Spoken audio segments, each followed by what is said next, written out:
Minnesota Vikings defense has been terrible so far this season, and we have a Super Bowl offense. And I've said this multiple times in the podcast. We have a top 5 offense in football and arguably the best offense in football.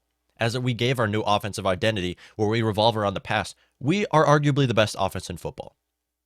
Problem is, we can't say the same for our defense, who has been one of the worst throughout the season so far this season. And it's just been terrible to see. Week in and week out, our defense cannot tackle and cannot cover for anything. I mean, you take a look at our defensive stats so far this season. The Minnesota Vikings are 30th in yards allowed, 22nd passing yards allowed, 30th rushing yards allowed, 24th in points allowed. The only good stat is third down conversion, where we are 9th. And I mean, it's not like the Vikings very much play on third down because we tend to just give up first downs just about every play. And the reason why the Vikings are actually 9th in third down conversion is also because of our pass rush. Our pass rush has been surprisingly great, and I love to see the Vikings blitz a lot of these young players who can really get to the passer. So as a whole, Minnesota Vikings defense, you take a look at this right here. Vikings, we're going to highlight this rushing yards real quick because this is the reason why the Vikings have been losing, the reason why we lost against the San Francisco 49ers. Vikings are averaging 134 rushing yards per game. 134 rushing yards per game. Why? I can't even tell you. Okay, that shouldn't be possible. Michael Pierce has been out. Dalvin Tomlinson just missed a game. I mean, these are two big guys who should be stopping the run up the middle. DJ Wadham has been great against the run on the outside. Danielle Hunter has missed most of the season. Now we have Sheldon Richardson, another big guy. I just can't wrap my head around the fact that the Vikings are allowing 134 rushing yards per game, which is 30th in the NFL. And the reason why the Vikings are 5-6 right now comes down to that Vikings defense. But that's not the worst part about this Vikings defense. The worst part is our corners. We have maybe the worst cornerback room in football. Patrick Peterson, I'm going to cut him some slack. I mean, he might get a little bit too much hate, but he's covered some of the league's best wideouts. Devontae Adams, DeAndre Hopkins, DK Metcalf. Patrick Peterson has had some tough matchups, and I think the Vikings should give him another contract. I can't say the same for the rest of our Vikings corners. Mackenzie Alexander has time and time again been the worst corner in football. Bashaud Breeland continues to be a disappointment outside corner. Our Vikings defense is terrible, and I just can't wrap my head around this because we have Harrison Smith, Eric Kendricks. We have multiple stars in this Vikings defense who should be making Pro Bowls, who should be first team All-Pro, yet we are 30th best offense in football. 30th best offense in football. That means there's only 2 worse offenses than us. Those are probably our Detroit Lions and Houston Texans. I don't actually know who the 2 worst ones are, but based off of that, I'm guessing those are the 2 worst teams in football. But as a whole, we're making a step. 5 steps on how the Vikings can fix their defense, because the Vikings are going to be making the playoffs. I believe it's going to happen. They're in the playoff picture right now. They have a 7th seed, and we're better than all other 5-win teams in the NFC right now. We are 5-6 with the 7th seed and should be locking down as either the 6th or 17th going into the playoffs. As a whole, Minnesota Vikings, 5 steps to fixing this Minnesota Vikings defense. Step number 1, and I've been calling for this all season long, give Cameron Dantzler more play time. I just don't understand how the Vikings continue to play Bashaud Breeland and Mackenzie Alexander out there when you have a player like Cameron Dantzler sitting on your bench. Now, with that aside, I'm not a huge Dantzler fan. I'm not. I think his ceiling is very low in the NFL. But he can't be worse than Bashaud Breeland is what I'm saying right here. He can't be worse than Mackenzie Alexander. I don't understand it. I don't understand what the Vikings are doing. Because Cameron Dantzler has proved himself in the NFL. He proved himself in the 2020 season, where he was the rookie. Not only was he a rookie corner, but he was the top-ranked rookie corner by PFF, coming out of the 3rd round out of Mississippi State. Had a tremendous rookie season. Going into this year, we assumed that he was going to be our starting outside corner alongside Patrick Peterson. No, he's not. He's been playing most snaps on the bench. He's been watching from the sideline. He's been watching his team give up multiple touchdowns, multiple 3rd down plays from the sideline. And when I say our team, I'm talking about Mackenzie Alexander, and I'm talking about Bashaud Breeland, who has been awful. Step number 1, give Dantzler more playtime. I'm not saying start Dantzler over Bashaud Breeland. I'm saying give him some more playtime. Rotate in these players. Because if you give up a 75-yard touchdown to Valdez Scantling, whatever dude's name is, they should be benched. Cameron Dantzler has to go out there and play corner for our team ASAP. And he should have been all season long. And I don't know why the Vikings haven't done this. Another one, use 3 safeties. You got to keep Mackenzie Alexander off of the field. You have to. He has been terrible. And what is his PFF rank? I believe he's 46 PFF grade. Even worse than that, probably. One of the worst corners in football this season. And you have a player like Cam Bynum on the... Now, when I say use 3 safeties, I'm going to get this clear real quick. I'm not talking about 3 deep safeties. You have Harrison Smith and Xavier Woods. Those are your 2 deep safeties right there. You have Cam Bynum, who was a corner in college, who played at Cal. He's a corner who's playing safety. He's an excellent zone safety is what I'm saying here. And he should be playing at the slot receiver position as the nickel back over Mackenzie Alexander, as Mackenzie Alexander has been awful. And I've been saying this all on this podcast because he has been so bad with this Vikings team. And I hate to see this guy go out there and give up crucial plays. And I've said it. Greg Joseph is not the reason why we lost against the Arizona Cardinals. The reason why we lost against the Arizona Cardinals is Mackenzie Alexander, who makes Rondell Moore look like Jerry Rice. The reason why we lost against the Arizona Cardinals was because of Bashaud Breeland, who makes AJ Green look like Randy Moss. Okay, our Vikings corners are awful, and there is something we have to do about this starting at our secondary, and that is playing Cameron Dantzler. That's playing Cam Bynum. Cam and Cam. They're both named Cam. Just put them out there. Cam Bynum is the top-ranked player on this Vikings secondary right now. The top-ranked player on this Vikings secondary by PFF is our rookie Cam Bynum, 3rd-round draft pick out of Cal, who started 2 games over Harrison Smith as Harrison Smith was out 2 weeks with COVID. Now we have Cam Bynum sitting on our bench, a player who is just like Cam Dantzler, sitting on our bench, watching our defense give up massive plays to the opposing offenses. And a big key factor on why the Vikings are the 30th ranked defense in football has to do with that decision alone to keep Cam Bynum and keeping Cam Dantzler on the bench and still continuing to play Mackenzie Alexander and Bashaud Breeland, who have been 2 awful corners. Number 3, blitzing Anthony Barr. Okay, Mike Zimmer, why are you paying this guy $12 million? Why are you paying Anthony Barr $12 million? I'll answer that question. Because he's a pass rusher. Anthony Barr is a pass rusher, and you're paying him $12 million. That's why. Okay? And as a matter of fact, he should be making more than that. He has a half a sack so far this season.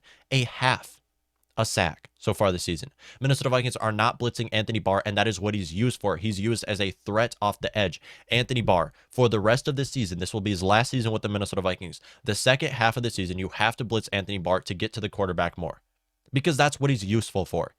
The Vikings are trying to use him into coverage. They're trying to use him against these running backs. He is not that guy. He is a pass rusher. As a matter of fact, I'd play Anthony Barr at defensive end at this point.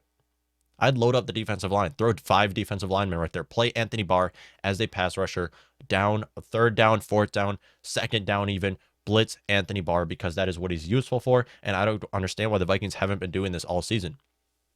Anthony Barr's not going to return with the team. If I was Anthony Barr, there is 0 chance I'm returning with his Vikings defense, because we give him no respect. We don't. We do not respect Anthony Barr. He is talented. Now, I understand he hit a decline since 2014, 2015. Anthony Barr, he's hit a steep decline in 2017 even. But since then, the reason why isn't because Anthony Barr has gotten slower because he's because of all the injuries. The reason why is because Anthony Barr isn't being utilized properly. He's supposed to be a pass rusher, and the Vikings aren't using him for that. And that's why the Vikings should blitz Anthony Barr if they want to fix this Vikings defense going forward. Number 4, you got to play, like I said, you got to rotate in new players. Play Patrick Jones. Everson Griffin is now likely going to miss a cut in the next couple of weeks with his personal issues. Obviously, Danielle Hunter's on IR. You traded away Stephen Weatherly. Who are your 2 defensive ends right now? DJ Wanham, solid. I mean, I'm a big DJ Wanham fan. I think he should continue to play out there. I think he's a very underrated player. Has been able to get to the passer. Maybe his stats doesn't say he has a lot of sacks, but he's been able to get to the passer. Great. Have DJ Wanham out there. Who do you have alongside DJ Wanham? We can't figure it out. We have Sheldon Richardson starting at defensive end, which I thought was a decent decision because he played it in college. We have Sheldon Richardson playing at defensive end. Outside of that, you got to play Patrick Jones. Patrick Jones, drafted in the 3rd round out of the 2021 draft out of Pitt, has not played a whole lot of snaps in the Vikings defense. And am I missing something? Because I feel like this is common sense right here. Maybe because I'm not going to the practices, Patrick Jones maybe looks awful in practice. I mean, if that's what it is, I'd understand. But I haven't heard anything about how Patrick Jones has looked bad in practice. As a matter of fact, I've heard good things about Patrick Jones. And why he's not playing on Sunday's game, barely any snaps on 3rd down, barely any snaps at defensive end. Why he's not playing on Sunday's game, I can't understand. We have a very talented defensive end right here, sitting on the bench. We have Cam Dantzler, Cam Bynum, and Patrick Jones sitting on the bench right now. Just watching our defense miss tackles time and time again. Watching our secondary leaving wide open receivers time and time again. Vikings defense is terrible, and they're not doing anything about it. You have to play Patrick Jones more. You have to play Cam Dantzler more. You got to play Cam Bynum more. I mean, if this was the Patriots defense, Bill Belichick sees someone miss a tackle, they're getting benched the rest of the game. Why is the Patriots defense so good?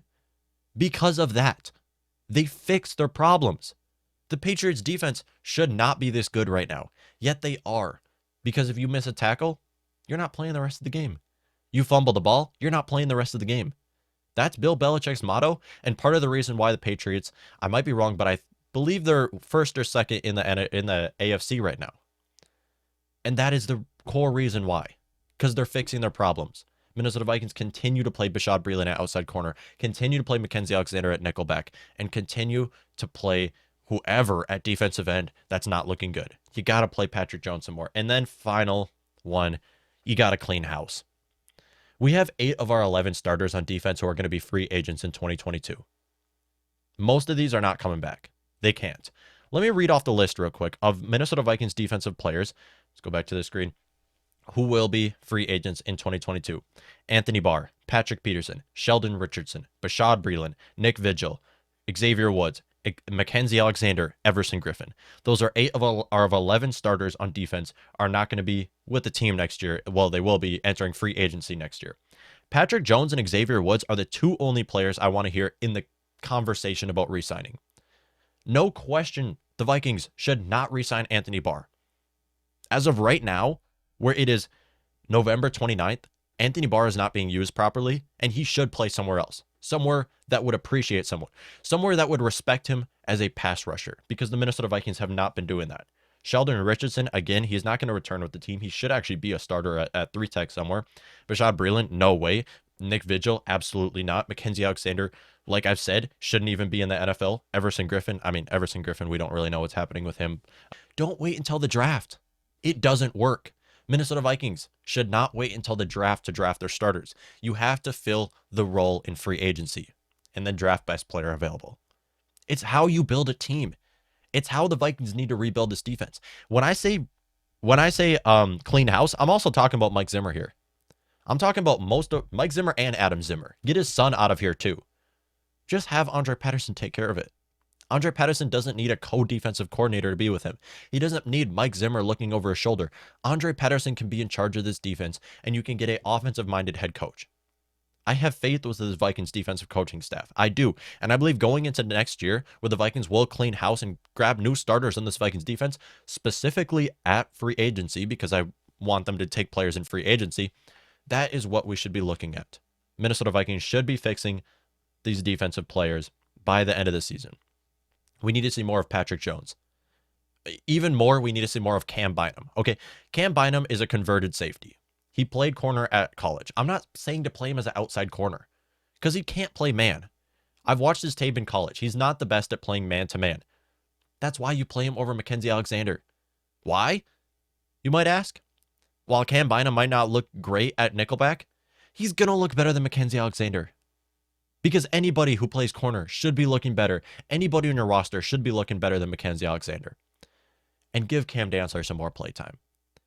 I'm not the biggest Cam Dantzler fan, and I've said it multiple times on this podcast, but he's got to play better than Bashaud Breeland, especially in the red zone.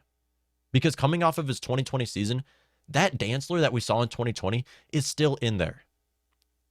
He's just waiting to come out.